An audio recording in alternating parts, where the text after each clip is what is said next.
I'm Pat Warren with Julianne Zimmer with Relove Animals, and we're talking today about a bill that was passed by the Baltimore County Council last night that takes into consideration how temperatures affect animals, and it came out of a very sad story. Tell us a little bit about Oscar.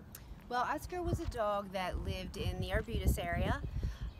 He was basically lived outside, and some neighbors had been so concerned about Oscar and the other dog that lived there that they had called animal control 22 times in the past, I believe it was 7 years that they had lived there.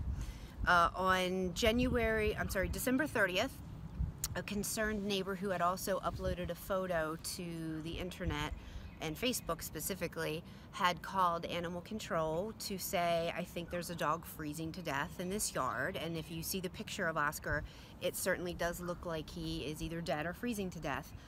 The call, instead of dispatching an officer to check on Oscar, they called the owner of Oscar, who was not in town at the time. And they basically, told the owner to please bring your dog in, we're getting complaints. Well, the owner wasn't in town. He must not have taken it very seriously. So sometime between 8:23 when that call was made and 6:30 at night when someone finally checked on Oscar, which ended up being the parents of the owner, Oscar could no longer stand. The parents had to push Oscar inside.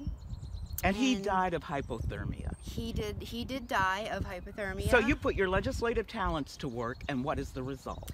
The result is now you cannot have your dog outside for longer than 30 minutes in extreme weather conditions, and if you do, you have to have a suitable shelter, and the shelter is described in the bill, but the essence of the shelter is that it must enable the animal to maintain its own body temperature. And that goes for the heat as well as the cold. That goes for the heat as well as the cold. So we're looking for shelter from the cold in the winter and shelter from the heat in the summer, because we certainly get both here in Maryland. Thank you so much, and stay tuned to WJZ for more.